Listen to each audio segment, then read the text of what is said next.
Hi children, നമ്മളിന്ന് first NEET model exam എഴുതാൻ പോവുകയാണ്. അപ്പോൾ എല്ലാവരും അതൊന്ന് ശ്രദ്ധിക്കേണ്ട കുറച്ച് കാര്യങ്ങൾ നോക്കുക. നീറ്റ് മോഡൽ എക്സാം നമ്മുടെ ഒറിജിനൽ നീറ്റ് ടൈമിങ് എങ്ങനെയാണോ അതുപോലെ original question number of questions 180 ചോദ്യങ്ങളും 3 മണിക്കൂർ ആയിട്ടുള്ള ഒറിജിനൽ എക്സാമാണ് നിങ്ങൾക്കിന്ന് തരാൻ പോകുന്നത്. നമ്മുടെ ഫസ്റ്റ് നീറ്റ് മോഡൽ എക്സാമാണ് എഴുതാൻ പോകുന്നത് കേട്ടോ. അപ്പോൾ എല്ലാവരും ശ്രദ്ധിച്ചു വേണം എഴുതാൻ. ഏറ്റവും ഇമ്പോർട്ടൻ്റ് ആയിട്ട് ശ്രദ്ധിക്കേണ്ട കാര്യങ്ങൾ, ഈസി ക്വസ്റ്റ്യൻസ് ഒരെണ്ണം പോലും മിസ്സാവരുത് എന്നുള്ളത് എല്ലാവരും പ്രത്യേകം ശ്രദ്ധിക്കുക കേട്ടോ. ഏത് എക്സാം എടുത്താലും നിങ്ങൾക്ക് 3 വെറൈറ്റി ഓഫ് ക്വസ്റ്റ്യൻസ് ആണ് ഉണ്ടാവുക. ഈസി ക്വസ്റ്റ്യൻസ് ഉണ്ടാവും, മോഡറേറ്റ് ലെവൽ ക്വസ്റ്റ്യൻസ് ഉണ്ടാവും, ടഫ് ക്വസ്റ്റ്യൻസ് ഉണ്ടാവും. അപ്പോൾ ടഫ് ക്വസ്റ്റ്യൻസിൻ്റെ എണ്ണം താരതമ്യേന ഏത് പരീക്ഷയിലും കുറവായിരിക്കും. പ്രത്യേകിച്ചും നീറ്റിൻ്റെ എക്സാംസിൽ ടഫ് ക്വസ്റ്റ്യൻസിൻ്റെ എണ്ണം കുറവായിരിക്കും. Except the last NEET model last NEET exam എല്ലാവർക്കും അറിയാമല്ലോ. 2025 നീറ്റ് എക്സാം മാത്രമാണ് ഒരു എക്സംഷനായിട്ട് വന്നത്. നോർമലി അതർവൈസ് നീറ്റ് എക്സാംസ് എല്ലാം നമുക്ക് ഒരു ഈസി മോഡറേറ്റ് ലെവൽ ക്വസ്റ്റ്യൻസ് ആയിരിക്കും കൂടുതലായിട്ടും കാണാൻ സാധിക്കുക. അപ്പോൾ നിങ്ങൾ ശ്രദ്ധിക്കേണ്ടതും അത് തന്നെയാണ്. നിങ്ങൾക്ക് തന്നിരിക്കുന്ന ഇന്നത്തെ പേപ്പറിൽ easy and moderate level questions ഒരെണ്ണം പോലും മിസ്സാവാതെ പരമാവധി നെഗറ്റീവ് വരാതെ വേണം നിങ്ങൾ എഴുതാൻ കേട്ടോ. അതുപോലെ ടഫായിട്ടുള്ള ക്വസ്റ്റ്യൻസ് കണ്ടു കഴിഞ്ഞാൽ be bold enough to leave that question. നിങ്ങൾക്ക് ചെയ്യാൻ പറ്റില്ല എന്ന് തോന്നുന്നൊരു ചോദ്യമാണെന്നുണ്ടെങ്കിൽ സധൈര്യം നിങ്ങളത് ഉപേക്ഷിക്കുക. എന്നിട്ടോ ആ കോൺസെപ്റ്റ് നിങ്ങൾ പിന്നീട് പരീക്ഷയ്ക്ക് കഴിഞ്ഞിട്ട് അതിൻ്റെ ആ കോൺസെപ്റ്റ് പഠിക്കുക. ആ ക്വസ്റ്റ്യൻസ് വീണ്ടും വീണ്ടും ചെയ്ത് നോക്കുക കേട്ടോ. Please ensure there should be left with no question in any part of the sessions. I mean physics, chemistry, biology. ഇതിലെവിടെയും ഡയറക്റ്റ് ആയിട്ടുള്ള ചോദ്യങ്ങൾ ഒരെണ്ണം പോലും മിസ്സാവാതെ എഴുതി എന്ന് എല്ലാവരും ഉറപ്പ് വരുത്തണം കേട്ടോ.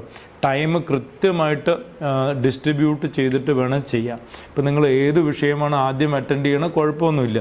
Somebody may start with biology, somebody may start with physics, അതൊന്നും കുഴപ്പമില്ല.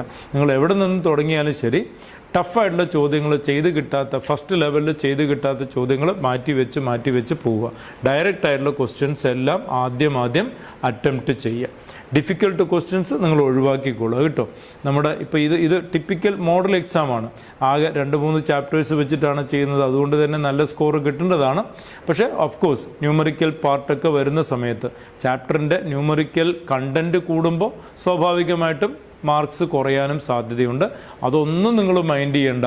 ഇതൊരു ഒറിജിനൽ നീറ്റ് എക്സാം മോഡലായിട്ട് കരുതിയിട്ട് എല്ലാവരും പ്രിപ്പയർ ചെയ്ത് എഴുതേണ്ടതാണ്.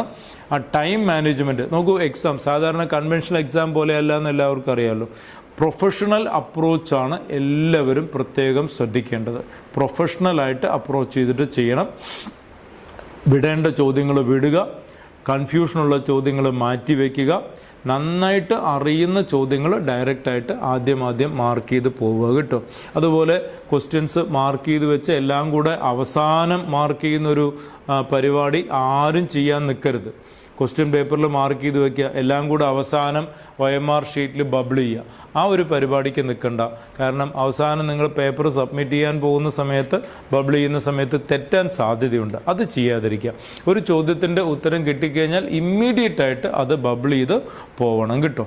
റൈറ്റ്? അപ്പോൾ 3 hours എല്ലാവരും നന്നായിട്ട് യൂസ് ചെയ്ത് പ്രൊഫഷണലായിട്ട് യൂസ് ചെയ്ത് കുറച്ച് എക്സാം കഴിഞ്ഞ് കുറച്ച് കഴിഞ്ഞാൽ തലയും ചൊറിഞ്ഞിരിക്കുന്ന പരിപാടി ആരും ചെയ്യരുത്. 3 മണിക്കൂർ പ്രൊഡക്റ്റീവായിട്ട് യൂസ് ചെയ്തിട്ട് വേണം, ടൈം കൃത്യമായി ഡിസ്ട്രിബ്യൂട്ട് ചെയ്തിട്ട് വേണം എക്സാമിന് പ്രൊഫഷണലായിട്ട് അപ്രോച്ച് ചെയ്യാൻ കേട്ടോ. എല്ലാവരും ശ്രദ്ധിക്കാം. നമ്മൾ എഴുതാൻ പോകുന്ന ഒരു 60+ മോഡൽ എക്സാംസ് എങ്കിലും എഴുതിയിട്ടായിരിക്കും നിങ്ങൾ ഇവിടുന്ന് പരീക്ഷയ്ക്ക് പോവുക. അപ്പോൾ അതിൻ്റെ സ്റ്റാർട്ടിംഗ് ആണ് ഇപ്പോൾ നടക്കുന്നത്.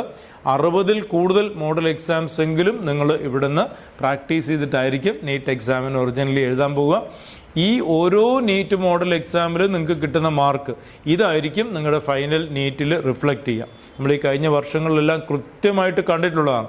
നീറ്റ് മോഡലിൽ നിങ്ങൾക്ക് ഇവിടെ എത്ര മാർക്കാണോ കിട്ടുന്നത് അതിൻ്റെ റേഞ്ചിലായിരിക്കും നിങ്ങൾക്ക് ഒറിജിനലി നീറ്റ് എക്സാമിനും കിട്ടുക. അതുകൊണ്ട് തന്നെ എല്ലാവരും നന്നായിട്ട് നോക്കിയിട്ട് പഠിച്ച കാര്യങ്ങളൊക്കെ കൃത്യമായി ഓർത്തെടുത്ത് എഴുതാൻ ശ്രമിക്കുക കേട്ടോ. Okay, all the best guys. നന്നായിട്ട് ചെയ്യണം. Okay, all the best.